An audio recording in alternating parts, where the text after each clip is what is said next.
नमस्कार दोस्तों, मेरा नाम रोहित उपाध्याय है। जितने भी मुस्लिम शासक भारत में आए उनके बारे में कहा जाता है कि उन्होंने हिंदुओं की कई सारी मंदिरों को तोड़ा, पूजा स्थलों को ध्वस्त किया, खजाने को लूटा, मंदिरों के ऊपर मस्जिद बनवाई। वो सब के सब बुरे थे। ये बात हम सबको बार बार बताई जाती है, लेकिन मुस्लिम शासकों ने कई सारी मंदिरें बनवाई। औरंगजेब जैसे कट्टर इस्लामी शासक ने मंदिर निर्माण के लिए दान दिया, जमीन दी। ये बात नहीं बताई जाती है, या यूं कहें कि छुपा ली जाती है। और एक बात कि मराठाओं को इतिहास में हिंदुत्व का रखवाला मानते हैं हम लोग, लेकिन बहुत कम लोगों को पता है कि 1791 में मराठाओं ने श्रृंगेरी शंकराचार्य मठ मंदिर को तोड़ा था, हिंदुओं का कत्ल किया था, जिसको दोबारा बनवाया था टीपू सुल्तान ने, एक मुस्लिम शासक ने। अब अगर ऐसा होता कि औरंगजेब को हिंदुओं से नफरत होती तो वो मंदिरें क्यों बनवाता, और अगर मराठा हिंदुत्व बचा रहे थे तो मंदिर क्यों तोड़ते, हिंदुओं का कत्ल क्यों करते। और सबसे पहले मुस्लिम आक्रांता महमूद गजनवी ने 1025 ईस्वी में सोमनाथ मंदिर पर हमला क्यों किया था? क्योंकि वो हिंदुओं से नफरत करता था? नहीं, मंदिर पर हमला खजाना लूटने के लिए किया गया था। तो भारत में जितनी भी मंदिरें तोड़ी गईं उनके पीछे यही दो इरादे थे। पहला, खजाना लूटना, दूसरा, अपने पावर का एहसास कराना। तो मंदिरों के तोड़ने की धार्मिक नहीं, हमेशा राजनीतिक वजहें थीं। मंदिर क्यों तोड़े जाते थे इसके बारे में भी बहुत ज्यादा लिखा और पढ़ा जा चुका है। जैसे कहा जाता है कि अपने यहाँ अलग अलग रियासतों के अलग अलग कुल देवता होते थे जिनकी राजा पूजा किया करते थे, और युद्ध होने पर जो राजा जीतता था वो दूसरे राजा के कुल देवता का मंदिर तोड़ देता था, आम जनमानस में संदेश देने के लिए कि राजा बदल गया है।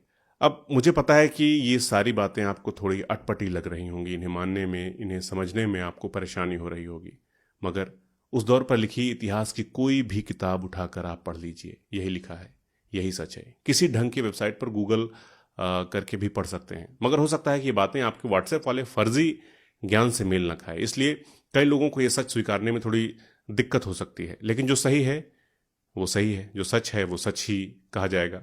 मैं सिर्फ आपको कुछ फैक्ट्स बताता चल रहा हूं। औरंगजेब से ही शुरुआत करते हैं। औरंगजेब ने बनारस का विश्वनाथ मंदिर तोड़ा, लेकिन उज्जैन का महाकालेश्वर मंदिर, प्रयागराज के सोमेश्वर महादेव मंदिर, चित्रकूट का बालाजी मंदिर, गुवाहाटी का उमानंद मंदिर, ऐसे कई मंदिरों को बनवाने के लिए औरंगजेब ने पैसा दिया, जमीन दी।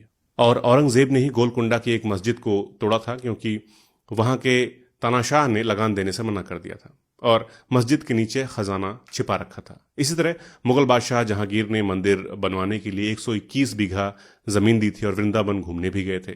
अगर किसी पंडित पुजारी को कोई समस्या होती थी तो वो बादशाह तक जा सकता था और सुनवाई भी जल्द होती थी। अकबर के बारे में हम जानते ही हैं कि उन्होंने मथुरा वृंदावन में कई मंदिरों का निर्माण कराया था। उनके फरमान का प्रमाण तक मौजूद है, लेकिन इतिहास से कुछ घटनाओं को निकालकर इस तरह से पेश किया जाता है जैसे कि सभी मुस्लिम शासक बुरे थे, हिंदुत्व विरोधी थे। ऐसा इसलिए किया जाता है ताकि झूठ बोलकर हिंदुओं को इकट्ठा कर लें, चुनाव जीत लें। यही बस इनकी राजनीति है, क्योंकि इकोनॉमी संभालना इनके बस की है नहीं, रोजगार दे नहीं पा रहे, महंगाई जबरदस्त तरीके से बढ़ती जा रही है। एक ना एक दिन सभी को यह एहसास हो जाना है कि गलत जानकारी लोगों के दिमाग में भरकर चुनाव जीतने के लिए उन्हें बेवकूफ बनाया गया। अयोध्या की हनुमानगढ़ी मंदिर भी जानते ही हैं आप लोग, वो किसने बनवाई है? गूगल कर लीजिए, जवाब मिलेगा आपको, नवाब शुजाउद्दौला ने। वही अवध के नवाब शुजाउद्दौला जो मुस्लिम थे, मगर उनके साथ मिलकर नागा सन्यासी राजेंद्र गिरी और उनके शिष्य अनूप गिरी और उमराव गिरी की बिना कपड़ों वाली सेना काशी के हिंदू राजा बलवंत सिंह के खिलाफ लड़ी थी। और आगे चलकर जब अवध के नवाब शुजाउद्दौला ने अफगानों के साथ गठजोड़ किया तो नागा मराठों के खिलाफ युद्ध के मैदान में उतरे। तो ये धर्म युद्ध जैसा कभी कुछ था ही नहीं। आचार्य जदुनाथ सरकार की लिखी हुई दशनामी संप्रदाय के इतिहास की किताब में इस बारे में विस्तार से लिखा गया है, चाहे तो पढ़ सकते हैं।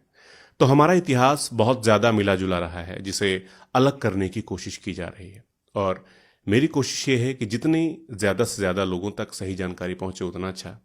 और ये तभी होगा जब आप लोग सही जानकारी को शेयर करेंगे। तो मिलते हैं अगले